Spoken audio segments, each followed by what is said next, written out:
فرمایا کہ اس کے حضور استغفار کرو، وہ آسمان سے بارشیں نازل کرے گا، تمہیں بیٹے بھی دے گا، تمہیں مال بھی دے گا، لہلہاتے باغ بھی ہوں گے، چلتی نہریں بھی ہوں گی، معیشت کا پہیہ چل جائے گا اگر تم اللہ سے ڈرنے والے بن جاؤ گے۔ تو آج ہم کہتے ہیں یہ ہو فلاں ماہر اور فلاں شخص ہو تو پھر ہماری معیشت بہتر ہو سکتی ہے۔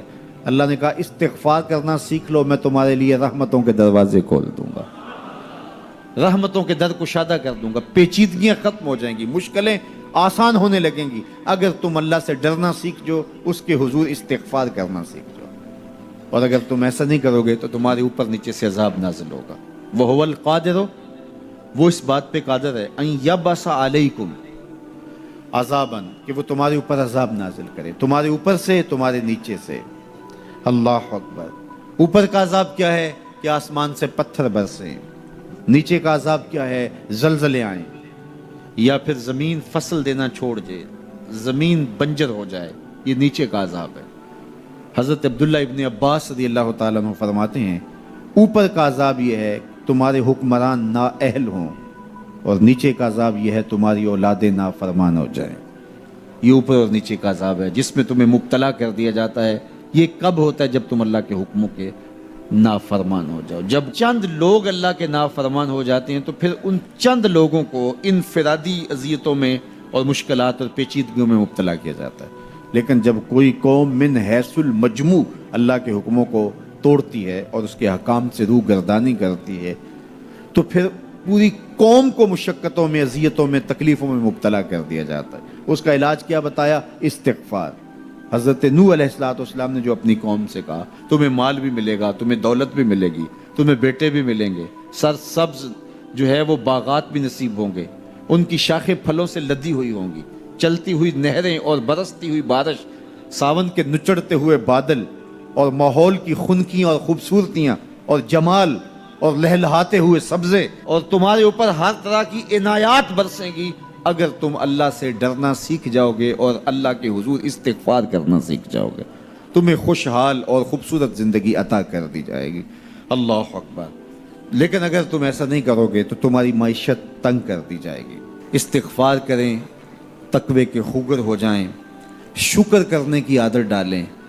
جو شکر کرتے ہیں اللہ تعالیٰ ان کو اور زیادہ عطا فرماتا ہے، دنیا میں بھی اور آخرت میں بھی۔ اس طرح دوسروں کی پریشانیاں دور کریں، اللہ آپ کی پریشانیاں دور کرے گا۔ بانٹنے کا مزاج پیدا کریں، آپ کے پاس جو بھی ہے بانٹ دیں، علم ہے تو بانٹیں، خوشیاں ہیں تو بانٹیں، آپ کے پاس دولت ہے تو لوگوں کے دکھ اس دولت سے دور کرنے کی کوشش کریں۔ جب آپ بانٹنا شروع کر دیں گے تو آپ کا رب آپ کو عطا کرنا شروع کر دے گا۔ یہ بات ہو نہیں سکتی کہ انسان کی زندگی میں مشکل نہ ہو۔ جب انسان کو پیدا کیا گیا تھا، اس کا خمیر گویا گیا تھا، تو 39 دن تک اس کے خمیر پر مٹی جو گوندی گئی تھی انسان بنانے کے لیے، اس پر 39 دن دکھوں کی بارش ہوئی تھی اور ایک دن خوشیوں کا می برسا تھا۔ تو انسان کی زندگی میں خوشیاں اور غم اس تناسب سے ہیں۔ لَقَدْ خَلَقْنَا الْإِنسَانَ فِي قَبْضٍ، انسان کی زندگی مشقتوں کا مجموعہ ہے، حالات کی تلخیوں کے سے مقابلہ کرنا پڑتا ہے۔ لیکن حالات مشکل ہو جائیں تو ان سے نکلنے کا راستہ کیا ہے؟ تو سنیے قرآن کیا کہتا ہے، وَمَن يَتَّقِ اللَّهَ يَجْعَلْ لَهُ مَخْرَجًا وَيَرْزُقْهُ مِنْ حَيْثُ لَا يَحْتَسِبُ، جو اللہ سے ڈرنے لگ جاتا ہے، تقوی اختیار کر لیتا ہے، تو پھر اللہ تعالیٰ جل شانہ اس کے لیے مخرج پیدا کر دیتا ہے، یعنی اس مصیبت سے نکلنے کے اللہ راستے دیتا ہے۔ یہ اس شخص کا مقصوم ہے جو اللہ سے ڈرتا ہے۔ اس پر مشکلات اس پہ بھی آتی ہیں، یہ نہیں کہ اس پہ مشکلات نہیں آتی، زندگی کی مشکلات کا وہ بھی شکار ہوتا ہے، لیکن جو ہی مشکلات آتی ہیں ان مشکلات سے نکلنے کا اللہ اسے راستہ بھی عطا کر دیتا ہے۔ اور دوسری بات، وَيَرْزُقْهُ مِنْ حَيْثُ لَا يَحْتَسِبُ، اللہ اس کو وہاں سے رزق دیتا ہے جہاں سے اسے گمان بھی نہیں ہوتا، وہاں سے رزق دے دیتا ہے۔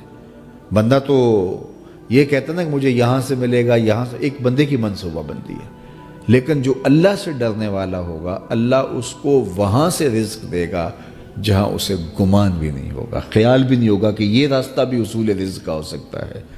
تو یہ میرے رب کا وعدہ ہے اور میرے رب کے وعدے سچے ہیں۔ تو جب تم اللہ سے ڈرنے لگو گے تو یہ تخت و تاج، یہ دنیا کی عزتیں، یہ تمہارے قدموں میں ہوں گی۔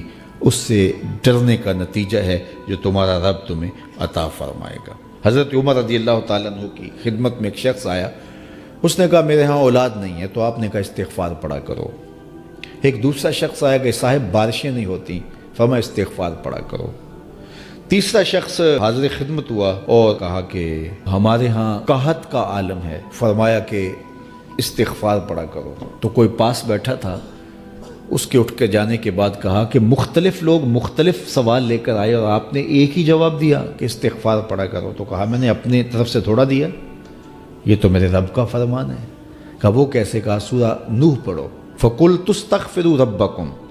حضرت نوح علیہ السلام نے اپنی قوم سے کہا کہ اپنے رب کے حضور استغفار کیا کرو، اِنَّهُ كَانَ غَفَّارًا۔ اس کا نتیجہ کیا ہے؟ جب تم استغفار کرو گے تو وہ تمہارے گناہ بخش دے گا۔ ایک تو فائدہ اس کا یہ ہوگا، وَيُرْسِلِ السَّمَاءَ عَلَيْكُمْ مِدْرَارًا، آسمان سے موسلادھار بارشیں بھی برسیں گی، وَيُمْدِدْكُمْ بِأَمْوَالٍ وَبَنِينَ، اور اللہ تمہیں استغفار کی برکت سے مالا مال بھی کر دے گا، وَبَنِينَ، اور تمہیں بیٹے بھی عطا کرے گا، وَيَجْعَلْ لَكُمْ جَنَّاتٍ وَيَجْعَلْ لَكُمْ أَنْهَارًا، تمہیں باغ بھی عطا کرے گا اور تمہیں چلتی ہوئی نہریں بھی عطا فرمائے گا۔ آج میں سمجھتا ہوں کہ پاکستانی قوم کو اجتماعی استغفار کی ضرورت ہے۔ آپ کے دریاؤں کا پانی سوکھ گیا، استغفار کریں گے اللہ تعالیٰ ان کو